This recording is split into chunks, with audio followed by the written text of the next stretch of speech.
could change to break down the walls. You are the ones, you are the only, trying to live by your own rules. And you are playing for freedom. Raise your fist to the sky. Let your voice speak for the revolution. All join forces with all the powers that you feel. Let your heart beat for the revolution. Led by the Templars of Steel.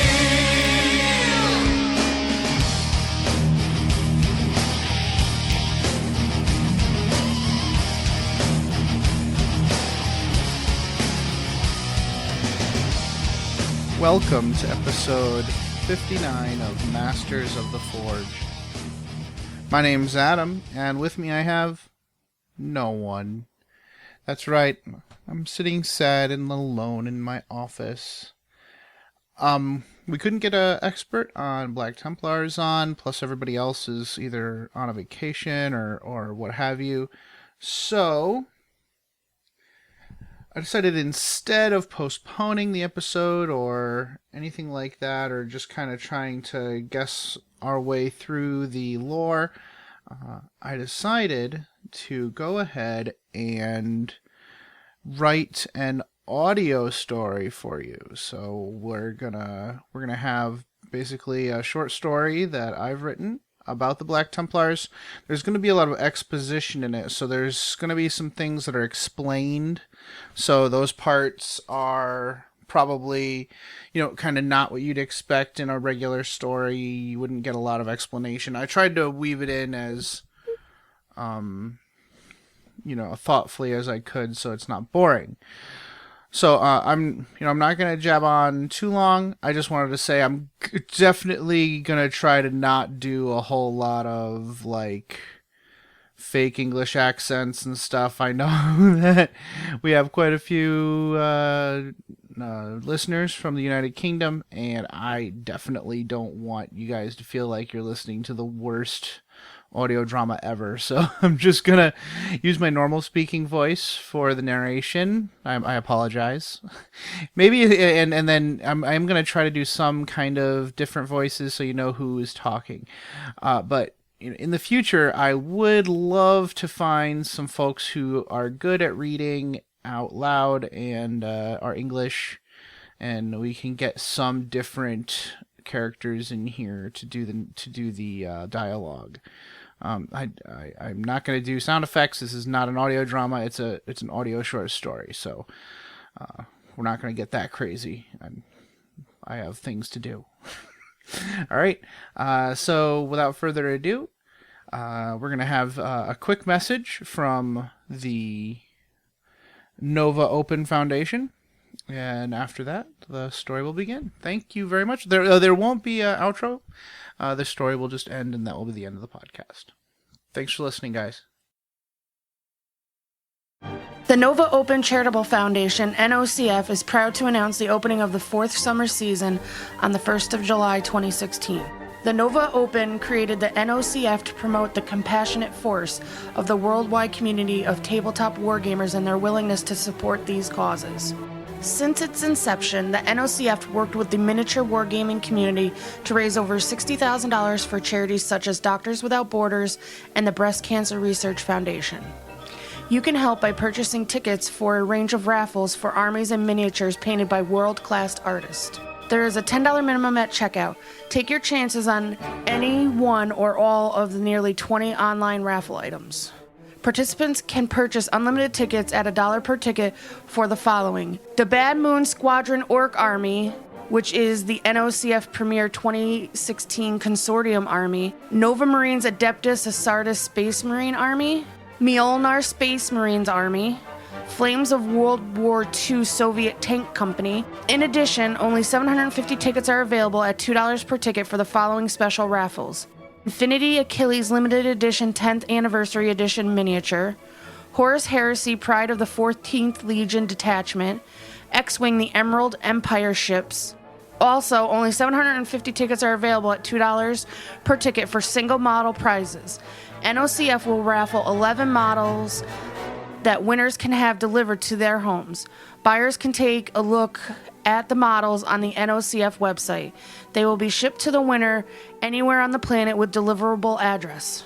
Note that most armies include a storage case donated by KR Multicase. See the website for specifics.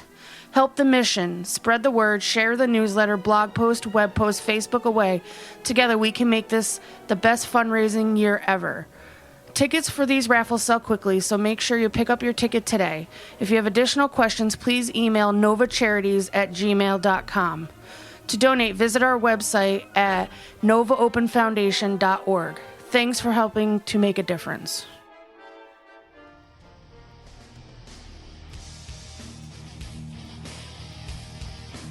This is Gav Thorpe, Carl. Purchases are not progress. Stop it.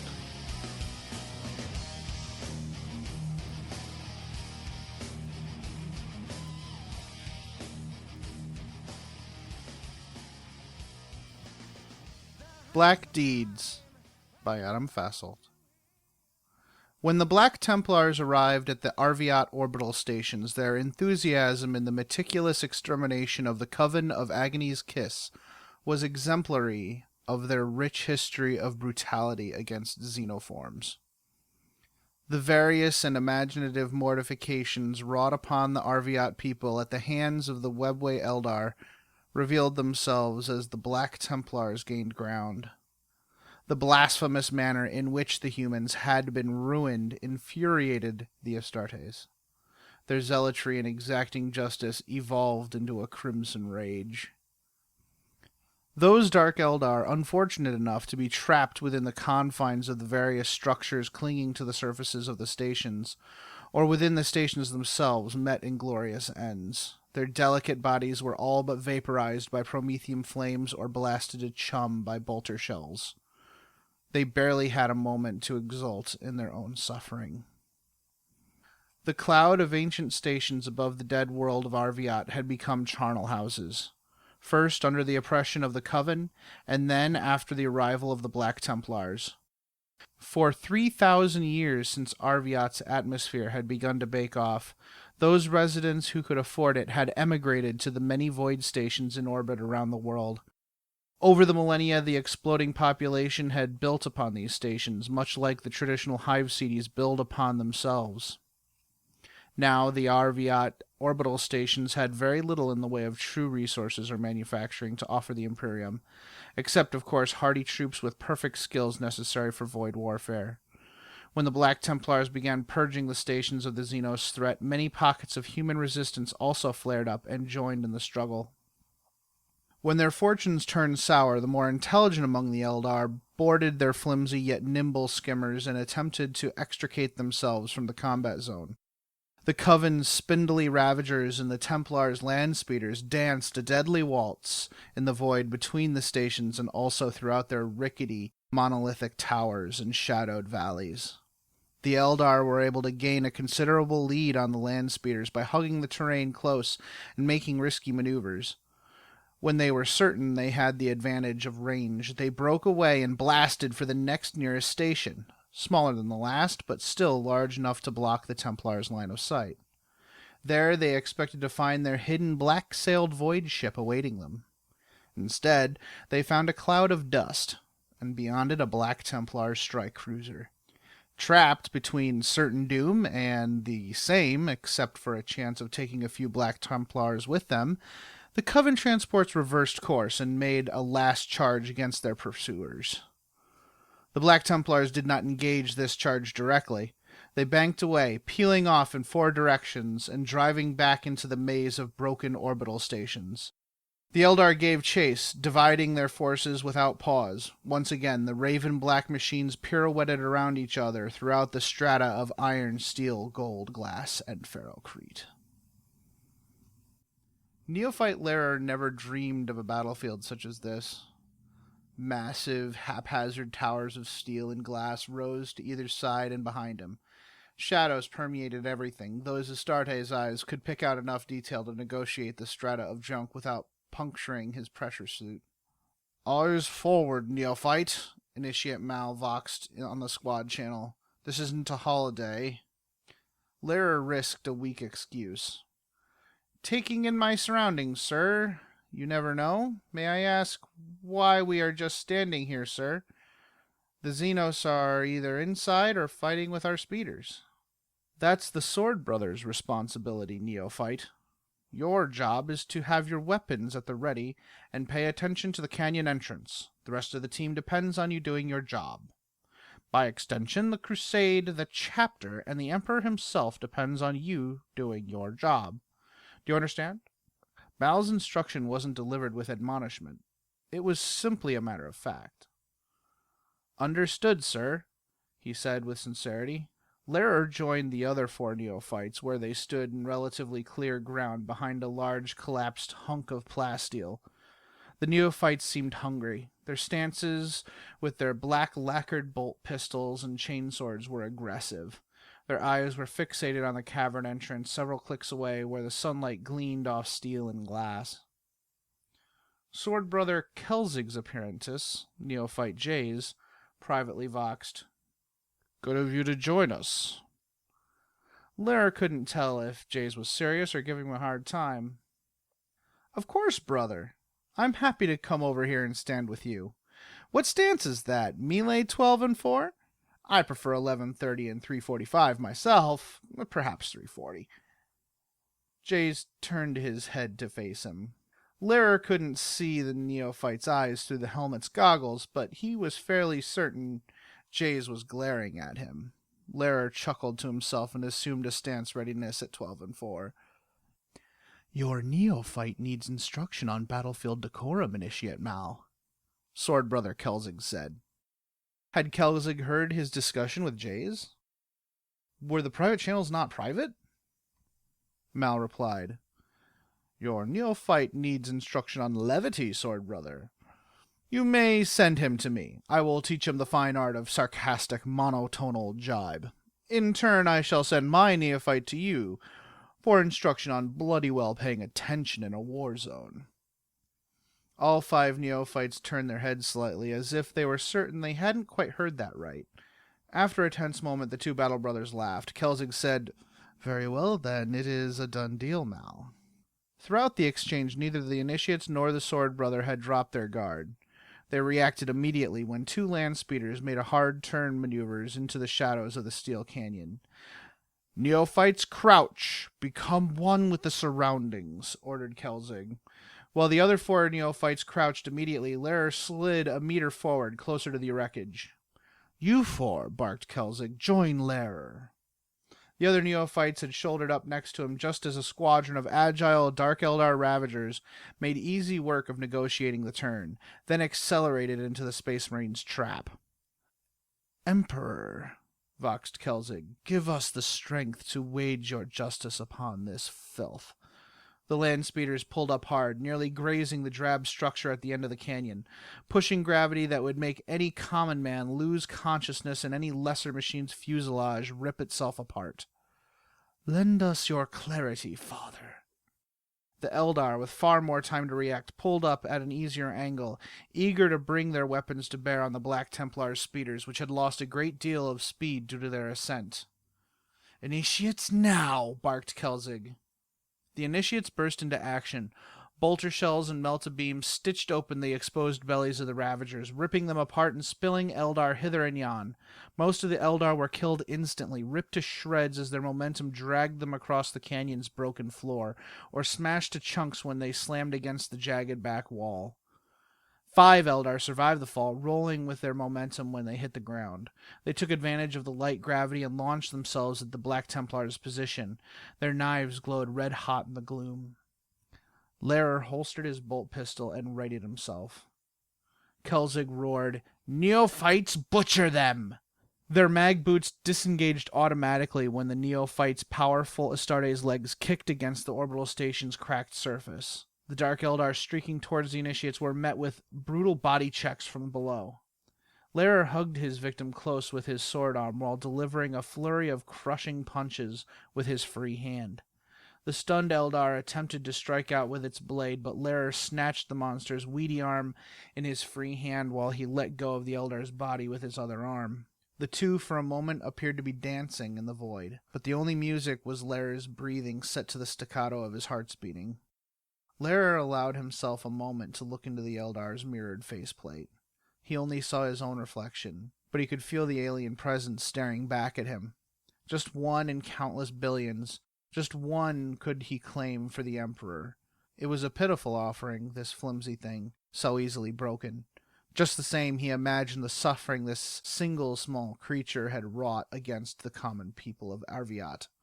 He imagined its sniveling, devilish face alive with glee as it excoriated one innocent citizen of the God Emperor's Imperium after the other. The Eldar swung its blaster arm around in a desperate gambit. Lair crushed the creature's arm in his grip, its bones crushing under the pressure.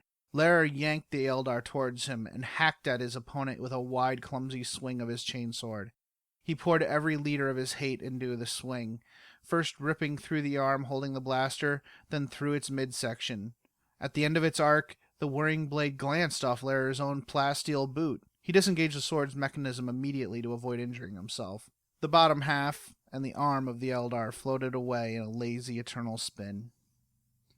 Lair took stock of the situation. Two battle brothers still struggled with their Eldar combatant, while several meters away, Jace floated alone.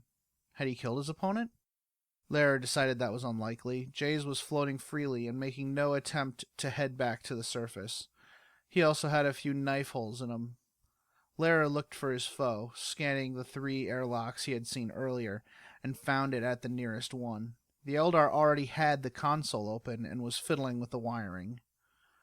"No," he said. "You do not stab my brother and get away. You do not get to do that." Lair crouched and positioned the corpse under his feet, then kicked out. The movement was small, but enough. In seconds he was almost level with the escaping Eldar. "No pity!" He drew his bolt pistol and fired. Chunks of Xenos splashed across the airlock door. "No remorse!"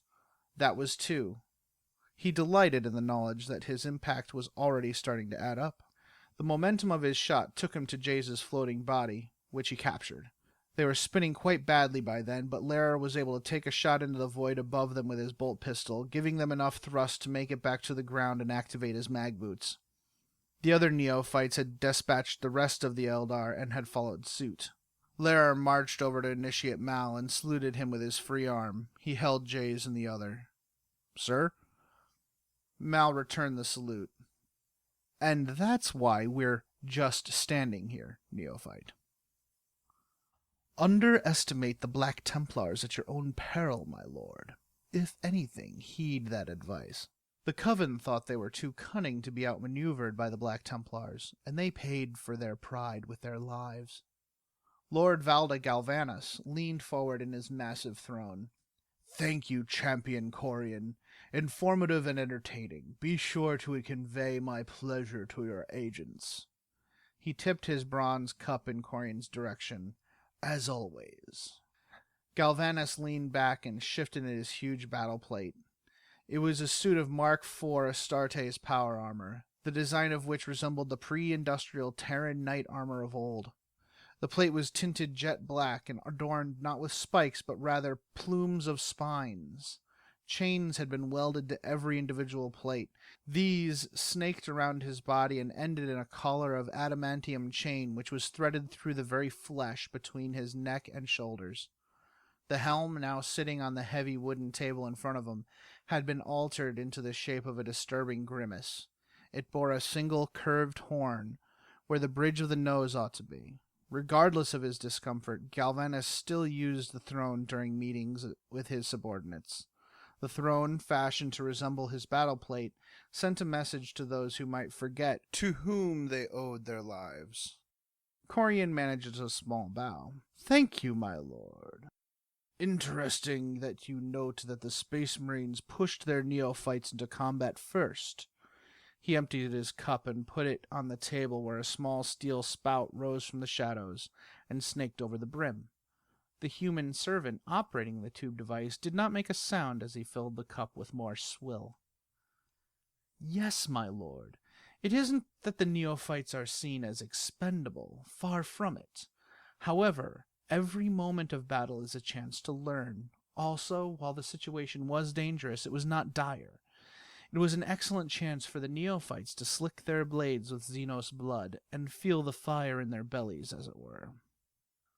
Not all crusades are the same, Galvanus said, taking another sip from his cup. Some protect their neophytes more, each initiate sticking with his neophyte at all times. Others consider them totally expendable, letting them prove themselves in the fires of battle. It all depends on the Astartes in charge. He sets the tone.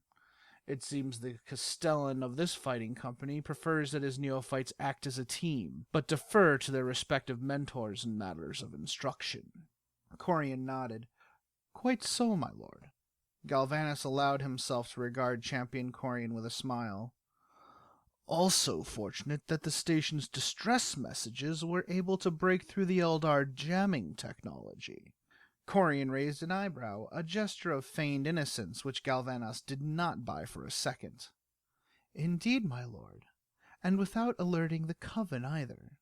Quite fortunate indeed, he smirked. That twisted smile never failed to unsettle Galvanus. He did not fear Corian, but that smirk communicated an understanding that he had the skills and the resources to do as he pleased. Moreover, it said that Corian would not hesitate to use his unique skills against Galvanus himself if need arose. It was not an idle threat. Corian had always been very good at making grandiose claims about his own capabilities. Over the decades, the champion's actions had never cast doubt on the image he'd fashioned for himself. Of course, regardless of this, Galvanus could not afford to trust Corian fully, and there were times he felt as if Corian respected him all the more for his doubts. A spark of fire flared at his right side. The smell of smoldering tabac filled the room. The crone took a long drag from her pipe and leaned back in her rocking chair. Very nice, Champion Corian, her husky, burned voice croaked. You always do such good work for us. You should name a price for its delivery. No, and thank you, I must decline. Come off it, Corian, Galvanus protested. The resources for this mission must have cost you dearly. You must have need of something. Not at all, my lord. My continued service is thanks enough, and with all due respect, I would not touch any gift that passed through the crone's hands. It frustrated Galvanus that Corian would not play the game. The rest of his minions were more than happy to dance on eggshells for his favor, let alone his gratitude. Corian never accepted a single ounce of reward for his successes, yet paid in full for all of his failures, though these were rare in the extreme. Not for the first time, Galvanus wondered where Corian found the resources to operate such a wide network of operatives. Very well, Corian. If you will not accept any material gifts of thanks, you will accept a promotion. You are now my first blade. Champion Zige is getting as old as the boils on the false emperor's rump anyways. Most of the other champions present laughed at this, but Zige exploded out of his chair. My lord, he roared, his pink face growing red with indignation. You wound me, brother. Silence, you old grox. If you want the rank back, then take it from him. Go ahead, I'll wait. Zige's steel eyes pierced from beneath a mop of dirty blonde hair shot with silver. He measured the quality of his rival head to toe. Corian was resplendent in his blue and green power armor. He seemed untouched by the blessings of chaos. By comparison, Zige was a ruin of his former self. His rusted red armor hung on naught but old bones, sinew, and tumors. He could still heft a bolter and chainsword, but he would be no match for the hale champion Corian. Zige cast his gaze down at his goblet, picked it up and drank to the dregs, and collapsed into his chair. He belched, the sound of it echoing in the high-domed meeting chamber. Sawed off, fine! Heavy is the hand that wields the sword. Corian had watched the old warrior's display with more than a little amusement. Then to Galvanus he said, "Your second in command, Lord? Surely there are more worthy champions in our ranks." He gestured to the handful of other brooding characters at the table. Galvanus had broken most of his subordinates to the point where loyalty was assured in the theater of war. However, few of them were command material. Each one of them was either so hungry to take Galvanus's place that they could not be allowed within arm's reach of him, or he had broken them so completely that they were too dangerously mad to be trusted with anything of substance. Corian needed neither material resources nor did he care for a prestigious rank which would expose him to a greater scrutiny. "There are not, Corian," and Galvanus leveled a look at Corian that said his implied sarcasm was not appreciated. "Perhaps henceforth we can be a bit more forthcoming with each other." Corian opened his mouth to say something, but the crone shut him up with a rude noise, spitting her tongue between what remained of her teeth. "Shut up, Corian. Take the job. You can keep lying to him if you want. You just have to do it more often, eh?" She cackled and tapped the bowl of her pipe against the table. "Enough," Galvanus growled. Her choking laughter turned into a coughing fit that lasted for some time. Galvanus just talked over it. "What is the disposition of the Black Templar on Yolanda? The Imperial lottery is the real prize." The world of Yolanda possessed some of the most sophisticated cogitatus forums in the galaxy. Among other things, they were used to calculate the numbers needed for planetary tithes and then regurgitate these numbers to the Imperial commanders throughout the galaxy. The data on force dispositions hidden within the data crypts of Yolanda were priceless. It would be a major boon for him were he to present such a gift to the War Master. After their short crusade on Arviat, the Black Templars have continued to loiter in the Yolanda system, sir. We can't explain why. Perhaps it is the system's vicinity to other important yet lightly defended targets. Also, nearby Strife Nebula makes for an excellent staging ground for hit-and-fade attacks. Vigilance is the only real defense in this region. Yes, but this should be the job for an Imperial Fists company, or an Ultramarine successor.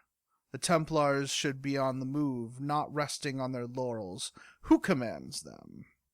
Corian replied, "They are under the command of Castellan Bront. He is new to the position, my lord, but he's not inexperienced. I have it on good authority that the maneuver on Arviat was entirely his doing." "Setting something like that in motion shows foresight and wisdom. This holding position also shows foresight, and more than a little temperance. Not your typical Black Templar Castellan." Galvanus sighed and leaned forward, clasping his hands. "And not easy quarry." "No, my lord." Corian regarded his data slate. The green glow of its pick display cast ghastly shadows on the spy's face. "If we were to wait a month, we could gather enough renegade forces to break their crusade, but it would be a pitched battle." "No, I do not have time to wait, and I do not have time to waste licking my wounds after. The War Master needs this intelligence, and I intend to be the one who presents it to him." "Of course, my lord.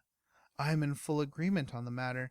It is simply my duty as First Blade to offer all possible courses of action." Had Corian decided to use his promotion as an excuse to taunt him? Galvanus tried to conjure a more convincing glare. "Think of a better course of action." "Well, my lord, we could also remember that Bront is still a Black Templar," Corian suggested, but offered no more details. Corian had apparently decided his new position would not put an end to one of his favorite games, Beg the Question. Galvanus decided not to indulge him this time. Before Corian could relent and say what was on his mind, Zige spoke up. "What do you mean by that?" There was a twinkle in Corian's eye when he replied, "Well, Zige, I mean if you are a snake, and snakes must slither and bite, you must slither and bite. If you are an eagle, and eagles must soar, so you must soar. Castellan Bront is a Black Templar, and we must, at the very least, expect him to act as such. Black Templars are brought up by other, more experienced Black Templars for a reason. It weeds out those ill-suited to wear the White Cross. Their traditions, philosophies, and combat doctrines have persisted for so long because the elders grind it into each new generation of neophytes. They do not sway. Galvanus mulled this over. There was more Corian could say, of course. He always felt like there was more Corian could say. There had been a time Galvanus would have thought Corian was trying to make him look a fool in front of the others. Now he felt as if his sword hand was hoping he'd guess at it. Had the entire partnership through the decades of warfare been a series of tests? If so, Galvanus suddenly felt very much like it was not he who was taking stock of Corian's worthiness. Rather, it was Corian who was studying him. Again, Galvanus finally growled, it was quite advantageous that the messages from the Arviat stations made their way to the ears of the Black Templar. It was, Corian smirked again. And the disposition of the coven, it was brazen. They were almost, he gestured, thinking of the right word, taunting, daring someone to stop them. Zige interjected, the Templars couldn't resist that, of course. Who could? Yes, Corian replied, nodding and tipping half a wink at the old warrior. Who indeed? His sword brethren must have clamored for the opportunity to come to the aid of the Arviat. Templars don't sit about waiting for the crusade to come to them.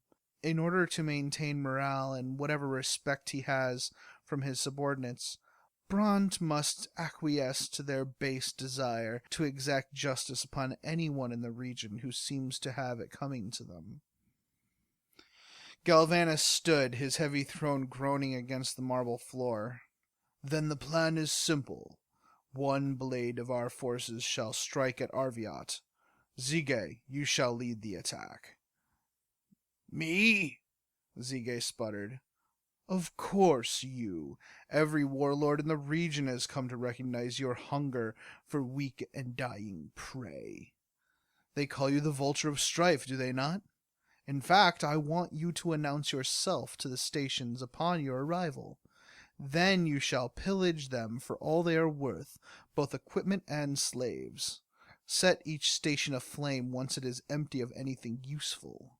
The pitiful security forces on these stations, particularly after spending months in the hands of the Dark Eldar, should pose no threat to you or your forces. Zige did not protest, though he looked sick at the prospect, sicker than usual at any rate. We shall allow a few short distress signals to be transmitted. If not once, why not again? Bront will be unable to resist breaking his company in two pieces and leading another short crusade on Arviat. He'll also be pleased at finally ridding the sector of such a devious scoundrel such as yourself, Zige. Several champions at the table chuckled at that. I see, but forgive me, my lord, my men and I cannot hope to defeat even a half a fighting company of Black Templars. The champions present booed with mocking displeasure and thumped the table with their gauntlets. One barked, Coward! Peace, brothers. Galvanus raised a hand to quiet them. Zige is correct. One blade is no match for a company of Black Templars, even under the command of our greatest champions. Galvanus paused. He studied Zige to see if he understood the veiled jab. He gave no such indication. Instead, the vapid oaf seemed vindicated. Zige had always been a good force commander on the battlefield, and loyal. However, the old Marine was not suited for the maneuvering and backstabbing required to negotiate the politics of the Brotherhood of Blades, let alone the Black Legion as a whole. Galvanus continued, When the Black Templars arrive, the rest of our fleet will be hidden among the derelict orbital stations. When the time is right, we will rise from the wreckage and attack, taking them completely by surprise and blasting them into atoms. Then we shall be free to conquer Yolanda and any other world in the sector that gets in our way. The champions roared and slammed the table with their fists. Their howls and the crone's laughter echoed to impressive din in the high-vaulted chamber. Corian smiled wider and nodded at his lord. Galvanus wasn't sure if he wanted Corian's approval. In fact, it made him quite uneasy.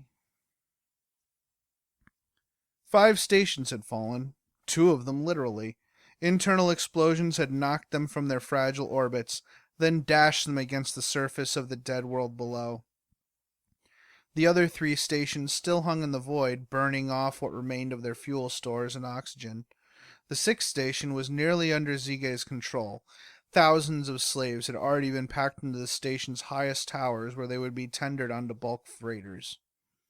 From his forward command base on the station's tallest peak, Zige could see the 5 freighters only a few clicks distant. Using the few consoles which were not burned out, he could monitor the movements and communications of his blade as it purged the station. A humanoid shape was hunched over one of these stations. Mechadendrites snaked out from under its dark, stained robes and interfaced with the device. "Champion Zige," said Heretic 13. "Would it not be wise to begin loading the transports now? Station Gamma is nearly under our control." Zige frowned. He looked down where, through the floor grating, he could see the filthy throng of humans in the cavernous chamber below. Many of them were silent, but most roared with rage or cried in despair. The slave shepherds bullied, lashed, and even killed some of the pitiful wretches, and still they chose to make their pointless gestures of rebellion against their new masters. "No, they need to know they are beaten, right down to their core. When we can bring their leaders and their militia before them, and cut the throats of their protectors before their very eyes, then it will be safe to dock the transports." "Yes, Champion Zige, as you say," the heretic buzzed. "Trust in this, 13, he growled. "I do not want to be here any more than you do. No one has shown for days, no Black Templars, no Brotherhood of Blades, nothing." "Sir, it is possible that one or both are closer than you think. This equipment is still in poor condition, and its readings cannot be trusted." "You've got more excuses than usual, 13. Can't you get those consoles The command tower suddenly bathed in white light.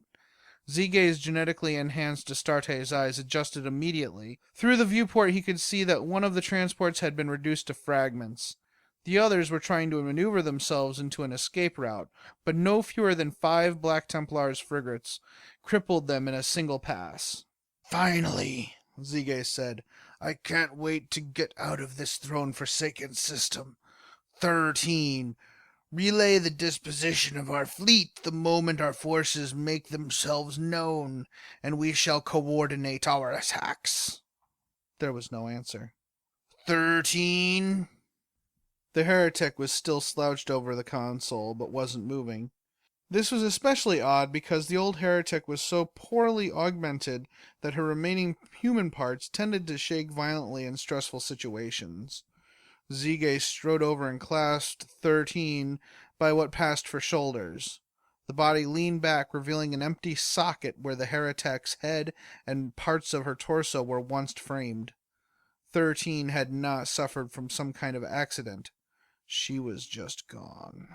The Vox relays crackled with reports from within the station. His blade was engaging the Black Templars in battle. Out in the void, Zige's cruiser, Hatepire, was maneuvering its broadside lances to bear with the enemy. Captain Druzas was able to blast 3 of the frigates to wreckage. As the ship slowly turned, a Black Templar's strike cruiser emerged from the far side of one of the burning orbital stations. Heavy batteries pounded the Hatepire's aft quarter. Its engines instantly began venting radiation and plasma, not only from emergency vents, but also windows and outer hatches. The Hatepire was burning herself alive and taking the crew with her. Zige felt a hint of panic begin to creep in his chest. Where were the Brotherhood? Where was Lord Galvanus? He watched helpless as Captain Druzas somehow managed to get his twisted vessel to lift her nose up with a blast of her control thrusters.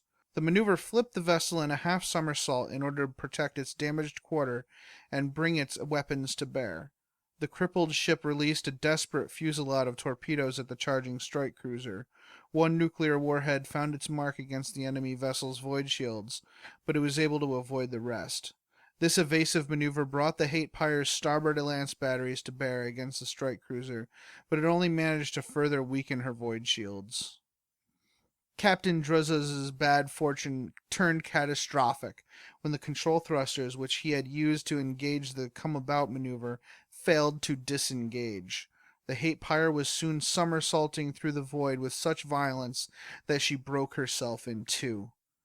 The fore section spun away into the void, while the aft collided with one of the orbital stations, washing it with plasma and debris. Millions died burning and screaming. Meanwhile, more internal transmissions begged Zige for help, for some kind of guidance. One by one, Zige snapped off the Vox relays until the voices were silent. Then he reached for another control lever, comically small in the Astarte's huge gnarled hand. Simply touching the lever caused klaxons to scream in the huge chamber below. He pulled the lever down and it engaged with a heavy, corroded mechanical clunk. The klaxon switched to a high-pitched scream.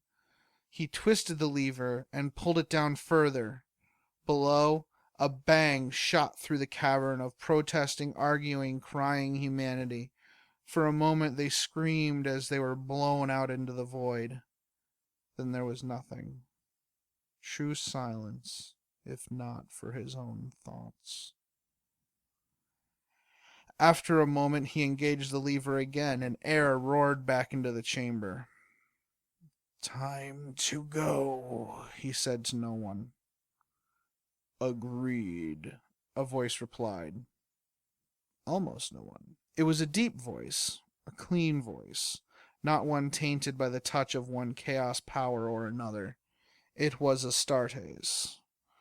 Zige turned around and faced the lone Black Templar clad in black, white, and gold Terminator armor. A sizzling iron halo ringed the Space Marine's helmet. He bore a magnificent power sword in one fist and a storm shield in the other. "Stand in judgment, heretic." Zige tried not to break down, but he lost that battle. He leaned against the console and laughed until he hurt all over. "Oh, you loyal toad!" He blinked back the tears of mirth and misery.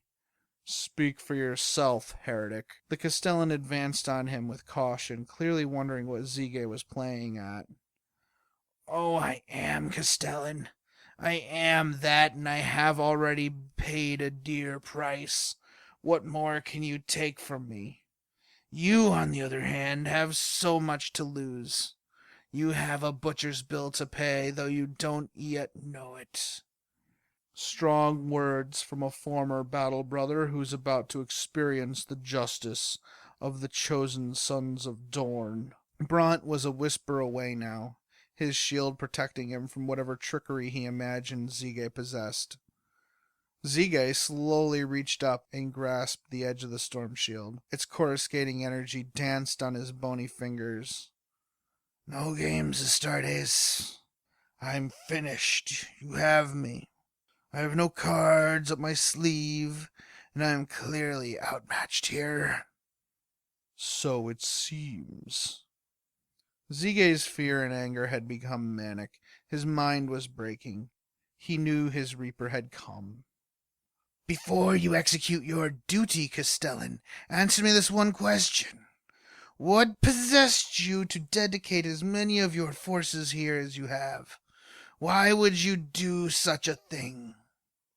Castellan Bront seemed momentarily conflicted, but replied by striking out with his sword, the power field clinging to the blade's surface, allowing it to bite past Zige's own corroded power armor with ease.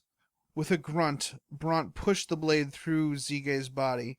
It pierced one of the champion's hearts, exploded out his back, and into the darkened console behind him, pinning him there. Zige chuckled again, coughing blood as he did so. "Too bad. I sold the other heart 50 years ago." Bront pushed the blade deeper. Die! Zige's eyes rolled with the pain, but he still smiled. Thank you, brother. He found the strength to reach out further, clasping the Black Templar's pauldron with his right hand. Thank you for finally ending this. But I must tell you, I was not the only one deceived today. All that remained of the defenders of the Yolanda Data Crypt gates were a zealous pack of planetary forces and less than a dozen Black Templar initiates. The Black Templars had only left a token force to guard the data crypts. They and the Yolanda Planetary Defense Forces had been no match for the coordinated attack Galvanus had devised. A week of unending slaughter had culminated to a standoff at the gates, where the Brotherhood of Blades maintained a continuous bombardment of the enemy position. The ordnance officer had raised a concern about ammunition expenditure, but Galvanus silenced her with a glare. It was important that his human renegade forces continue their barrage. He did not want to give the Space Marines a window to consider sabotaging the data stacks, or even destroying the valuable Cogitatus forums and the sophisticated machine spirits within. The bombardment would end soon, though. Galvanus was on a timetable. He could not allow Castellan Bront enough time to realize he'd been outmaneuvered and return. Galvanus had to finish this job today. He had already begun the preparations for assault. That morning, smoke had joined the clouds of pulverized ferrocrete dust blowing in the wind. The crone stood to his right as always. She took a long breath, savoring the smells of battle. The rank odor of fallen PDF and Black Templars cooking upwind from them should be giving them, she croaked, conflicted feelings. Then cackled. True mirth danced in her eyes. Galvanus didn't respond. In battle he rarely spoke. Usually Zige or Corian gave the orders on the battlefield. Instead, Lord Galvanus simply stood quietly in his ugly black-spined armor, wrapped in chains. Corian was as polished as ever. His blue and green Corvus pattern power armor glinted in the world's oppressive sun. He studied the enemy's position with a pair of magnoculars. I think they know something is coming. Bring the storm, crone. She grimaced. Yes, yes, wash them out, wash the deers out. They must be so dirty. The crone first crouched, then kneeled. My prince, she said to no one, hear my call. This parched world aches for a storm. The crone rocked back and forth, her arms crossed at her chest. She reached at the sky. Yes, hear me! And then prostrated herself before an unseen entity. She mewed piteously and squirmed on the ground. Wash them out! Wash them out! Dark clouds began to form over the enemy position, blotting out the relentless sun. The clouds built into rolling thunderheads which growled in the distance. They seemed hungry. The crone squealed. A price! My prince demands a price, Lord Galvanus. Then pay it, crone, he replied, annoyed. To either side of them, his warband had assembled for the final assault. Rhinos and chimeras alike were filled to the gills with enough warriors to break the enemy to pieces, and yet the majority of his host were pitiful human followers on foot, with unkempt uniforms from a dozen or more regiments. Their las guns were in serviceable shape, but showed signs of wear and many repairs. Silver and black engine tape held the conscripts together more than bone and sinew, he wagered. Galvanus had resolved to stand, charge, and fight with the rabble. Many of them gazed awestruck at his massive size, made even more impressive by his layered black armor and his reputation. Some worlds had named him the Black Knight of Despair. Others named him the Black Redeemer. Both were monikers he could live with. No, my lord, he demands it of you. And might I suggest you pay the price? I would not want a storm such as that striking our position rather than that of the enemy. She looked up at him, her eyes imploring. He does not ask for much, lord. Just a favor. On his left, Corian sputtered. One small favor. That's pure comedy.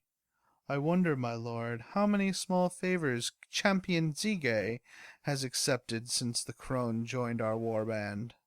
The crone was small, even for a typical human. Her body was broken and twisted from over a century of abusing the power of the Empyrean. Many of Galvanus's champions had benefited from her ministrations, though the corruption had changed them. The most crippled among them, Zige, had used the crone in many of his battle plans. Her foresight and command of the elements was mighty, and Galvanus knew that more than a few of Zige's victories had been born on the crone's bent back. Without pause, he replied, "My first great mistake was trusting you. It shall not be my last." In a single smooth motion, Galvanus skinned his bolt pistol and squeezed the trigger. A satisfying crack, followed by a wet splash, marked the end of the crone and her corrupting presence. The human witnesses gasped in unison and spread away from him. He could smell their fear. It did not fade when he reholstered the pistol. Meanwhile, the thunderheads dispersed as quickly as they had coalesced. "Well done, my lord," chirped Corian. "Well done indeed. I dare say the Black Templars are correct on some of their prejudices." "Time will tell, brother. Thousands of our forces will now pay the price, because I would not." "Damn the battle, if you must lose the war to achieve victory, my lord. What say we make it up to them, and join the vanguard? I would hate for the remaining Templars to die ingloriously to las gunfire."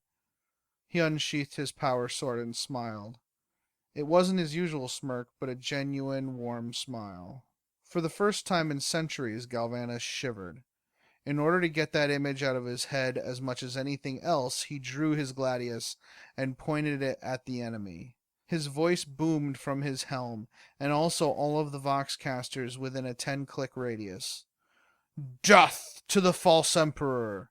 The cry was echoed back at him. Galvanus leapt towards the enemy, kicking dust behind him. "Charge!"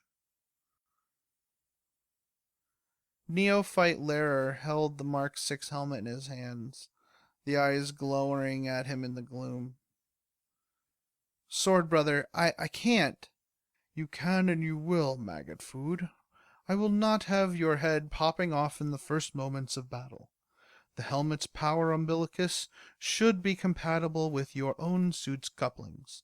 You won't have all the available features, but you don't need any of them to hack renegade filth to pieces with your chainsword. I'd just prefer your head not be melted by a stray las beam. You'll wear the shield too. It's not much, but it could save your life." Larer set the helmet aside and lifted the combat shield. It seemed such a simple device. A plain surface in the shape of a Black Templar's chapter badge, a white cross with a skull at its center. Maglocks on the back were designed to affix it to armored plate.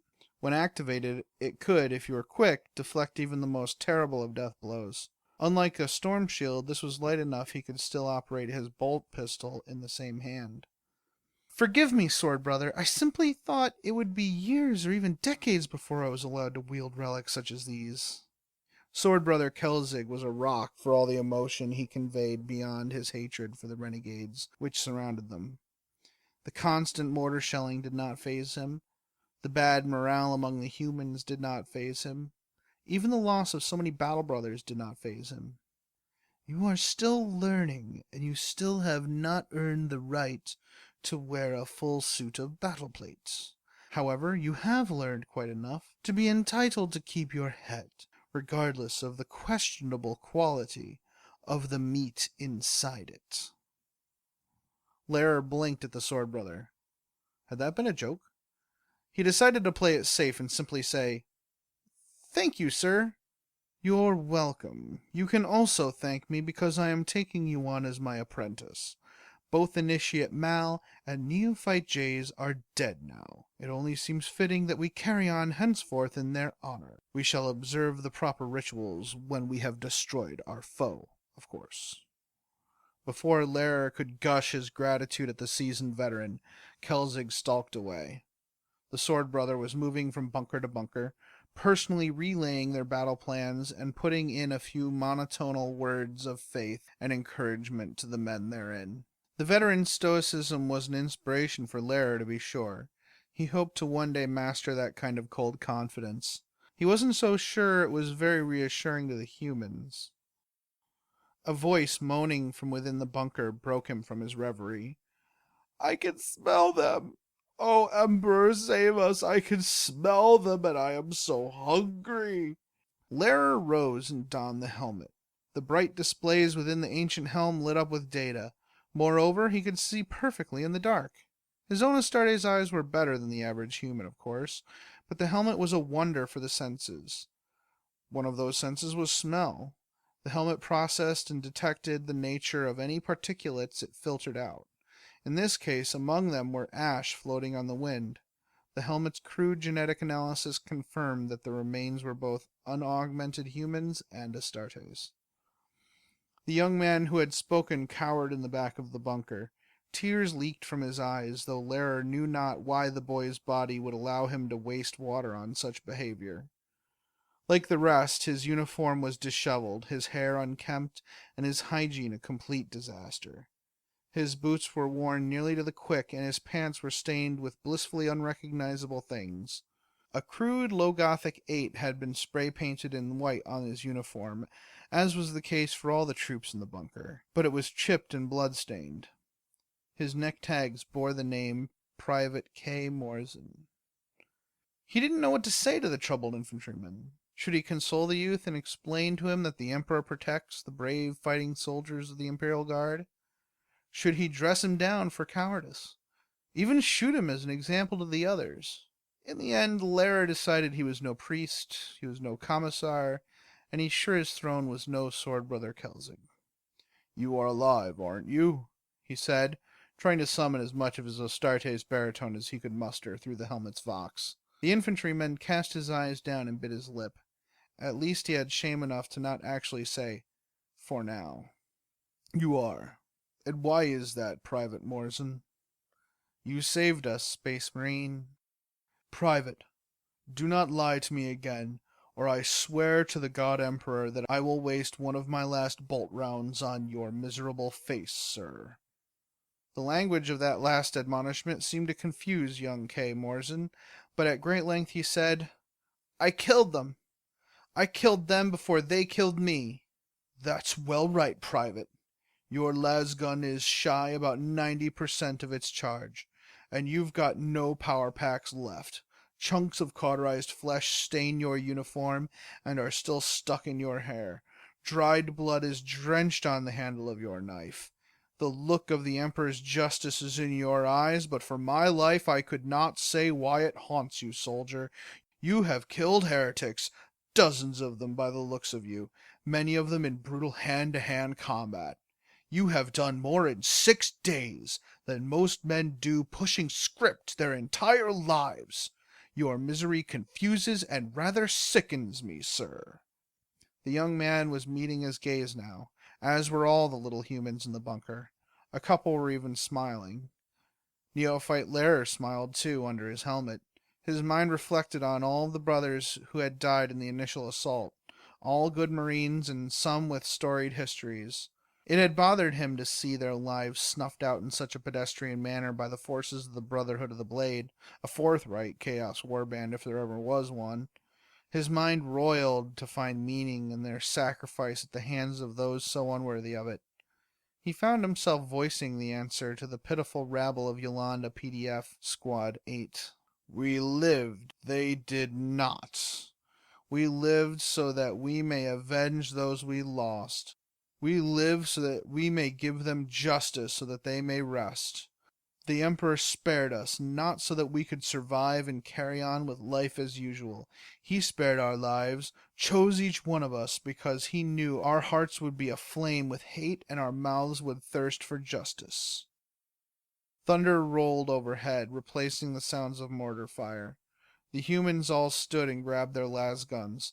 The oldest of them, Private N. Gale, said, "There it is, Space Marine. Battle begins soon." "Indeed it shall. 8th Squad, pair up and prepare to receive a charge in the formations we practiced." They all nodded and broke down into the pairs he had set up for them, in the only way he'd known how. Mentor paired with neophyte. Experience paired with youthful vitality. When Private Morrison found his mentor, she smacked him playfully in the chest. He bore it and smiled. He seemed taller, they all did. Lara turned away and hefted his chain sword, which bore a manacle dangling from a chain. He clasped the manacle to his left wrist, maglocking it tight. He attached the combat shield to his right bracer and activated its mechanism, strengthening the molecular bond across his plasteel surface. Ready yourselves. We go up, over, and forward on my mark. Remember, we do not stand against their charge. We meet their charge with momentum of our own. They are sick with arrogance. Make them pay for it with their lives. The platoon responded with a unified grunt. Also, if their gun works better than yours, take it. The laughter behind him lifted his hearts in ways that no chaplain's sermon ever had. It was a massacre. Galvanus wasn't certain for which side, but the battle had certainly devolved into base butchery. The human defenders had met their assault with a countercharge. Many of the defenders were whipped into a zealous frenzy. Some of the humans didn't even bother shooting their las guns. Instead, they gripped their weapons by their barrels and swung them as bludgeons. Others picked grenades from fallen cultists and pulled the pins before diving into the charging mass. Frag explosions rippled across the front lines. No ammunition was spared. When the ammunition wore out, both sides tore into each other, tooth and nail. The cultists' cruel bayonets made a foul mess of chests and bellies. They left their victims to slowly die where they lay. However, even through the cacophony of battle, a comrade would appear by their side, apply pressure with a med pack or a cloth and straps vengeance tape, then slap a stim pack on their forehead. In seconds, the casualty, pale and in shock, would stand, grip their las gun in blood-smeared hands, and charge back into the fight. Screams of "For the Emperor!" and "Dorn!" and "No remorse!" echoed from one end of the battle to the other. Certainly Galvanus hadn't received the gift of the bloodbath he'd hoped for. Many of his number were dying to the frenzied counter-assault.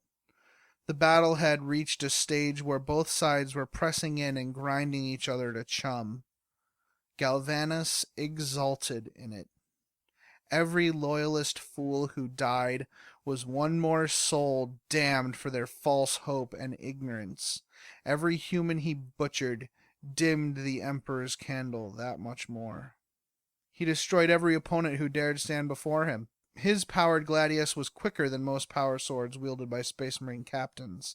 It was smaller, but his natural reach was long. He cut down dozens of humans and at least 2 Astartes during the press. Even if his entire line weren't gaining ground, Galvanus was. Corian had joined him, though kept his distance. Together they had formed a spearhead where their men could regroup and then push back into the fight with fresh strength. Galvanus momentarily worried that this movement would close their flanks against themselves and allow the enemy to encircle them. He pushed that thought away.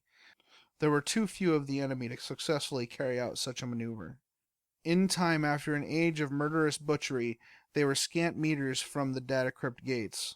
A flimsy formation of Astartes and humans stood there in defiance of his progress. Galvanus did not possess the need to quench a bloodlust. He had no pride to maintain. He caught Corian's attention with a hand signal and pointed at the gate's defenders, then flicked his hand at them. Corian nodded. Moments later, a red and black rhino transport roared through the lines of battle, its soot-caked stacks blasting smoke and cinders into the sky. A single crack grenade exploded against its hull, but it shrugged off the annoyance and surged forward without pause. When the rhino drew near, it executed a hard turn, throwing both tracks in the process.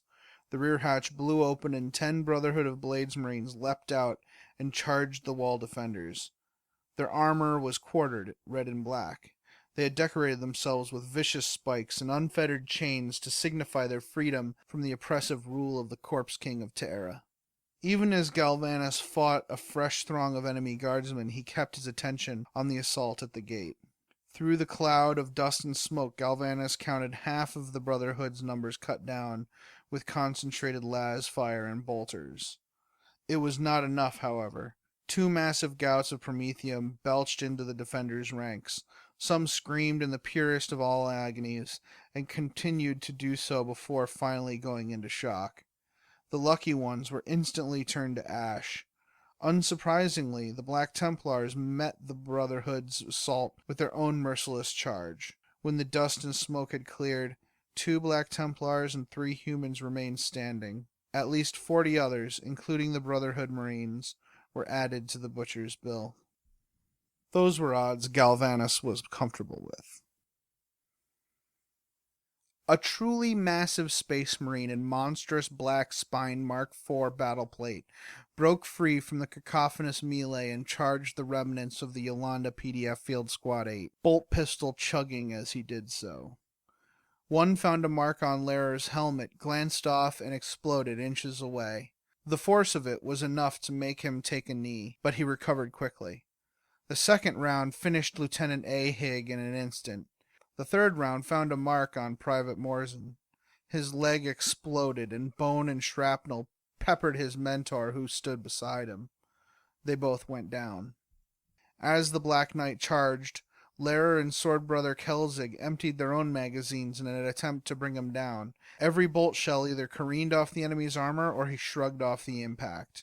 Throughout his charge, even as he executed one perfect pistol shot after another, he leveled his sword at Kelzig.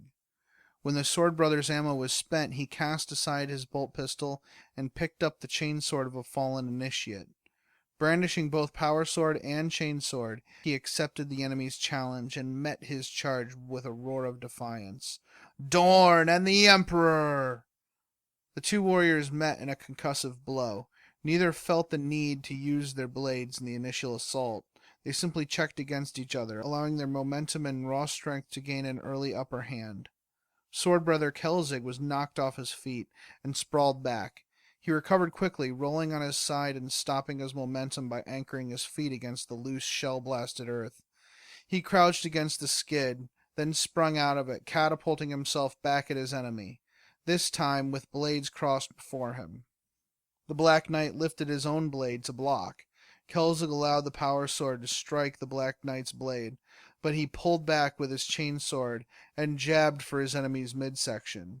The knight grunted and delivered a powerful headbutt to Kelzig's face using his massive horn, forcing the Sword Brother back a few paces. Kelzig ripped off his helmet, which was cracked in 2. Blood was already coagulating on his forehead. As for his enemy, the Black Knight had managed to get his arm plate between his body and the gladius. However, the chainsword was sticking clean through his arm. Something like a chuckle emanated from the beastly warrior.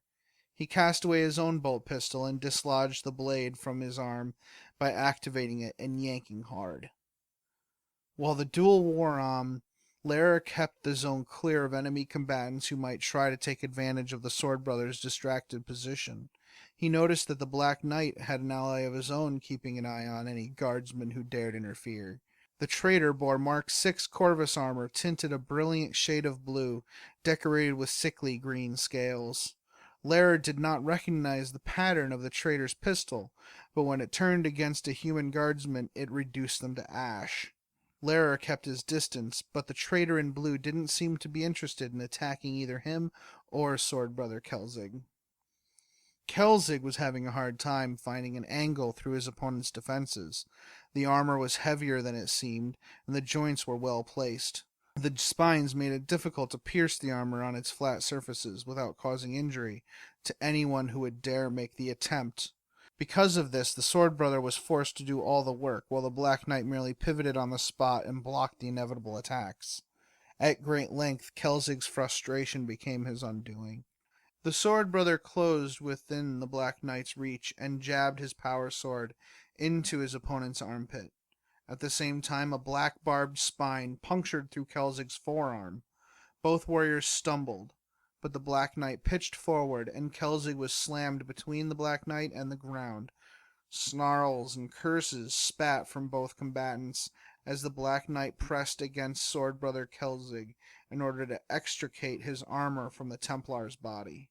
The bloody spines glistened in the brilliant sunlight. The traitor loomed over the choking, gasping Black Templar and pulled the power sword out of his armpit, and likely one of his lungs. He dropped to his knees in the dust and pulled off his helm, casting it aside. "Well fought, brother," the Black Knight gasped wetly.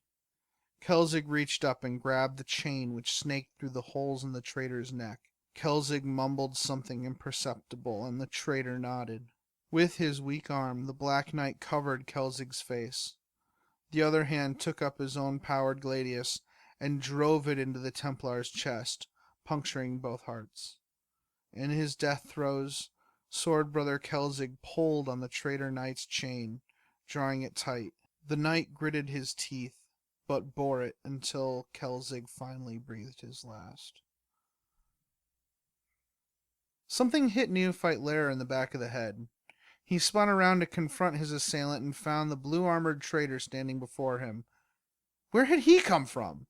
Lair activated his chainsword and swung it at his attacker's neck. The pistol in the traitor's hand went off once, and Lair's chainsword was no more. And so was his hand. The pain was far away. He leapt at his attacker and swung the combat shield in a clumsy arc. The traitor advanced within Lair's reach and brought him down with a single fluid close combat maneuver.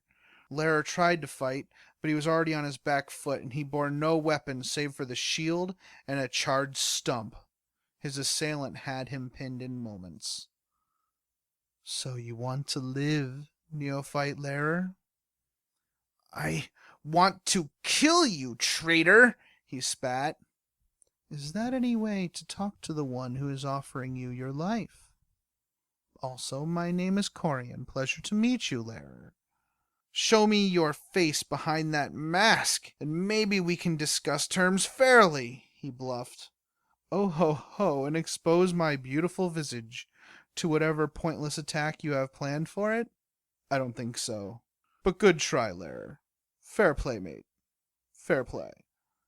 Adrenaline and other exotic chemicals pumped through Lair's body, driving him to the brink of madness. "Kill you, traitor!" "Death, then? I must say, lying in dust, victim of an ambush, does not seem to be the end I'd have for Neophyte Lair. I don't like it one bit." "Burn in hell!" This touched his assailant off. Peals of laughter emanated from the beaked helmet. "Oh, my good friend. More than likely, to be sure. More than likely. Someday for sure. Today, no." "Kill you!" "Well, then, here goes nothing." Lair felt cold steel drive into his chest. The pain was still distant, but he could feel the work the blade had done. "Feel that, Neophyte Lair?" He had disengaged his helmet's Vox unit. Instead, he whispered, "Do you feel the blade's proximity to some of your more important internal organs? Right now, it rests nestled in your latissimus dorsi muscle, and in some rather unimportant connective tissue. The trick is, if you move even a little, your heart starts bleeding internally. In a few minutes you will die. You will die here, in the dust. Your other option is to lie here and wait for salvation. It should come soon, I'd wager. A few days. By then we'll be gone, gone, gone. Choose wisely, Neophyte Lair." The traitor stood and scanned the area. "Yes, it does seem as if things are going rather well here. Time to check on my Lord Commander, though. He seems to be in some distress." "Wait," Lair whispered. He dare not speak louder. Even breathing seemed to make the knife move a little. The traitor kneeled beside him. "Yes, you have questions, requests, last rites? I must say they fall on quite deaf ears, I'm afraid." "Why?" "Why what?" "Why what?" "Do you let me live?" "Fantastic question, Lair. Fantastic. Let's see. I have answers, many answers, but first look at the mark on my pauldron. Do you see it there? It's kind of small, but I wear mine more prominently than most, actually." "A three-headed serpent. A dragon. Almost, neophyte. It's a hydra. Incredible creatures. You cut off one head and another appears in its place. Amazing, isn't it? What? What does it mean? What's its significance? Well, young neophyte Lair, to us it means all kinds of things. The traitor kneeled hard on Lair's working arm as he spoke. The large stone Lair had been able to take in that hand popped out and rolled away. The traitor continued unfazed. For you? Well, you only need to remember one thing. At this, the traitor drew himself closer, wrapping his gauntleted hand around Lair's throat, his tone changing completely from one of boastful mirth to pure malice. It means that you do not get to know why. The traitor stood up again, and Lair could hear the smile in his voice return. See you around, neophytes, he mocked.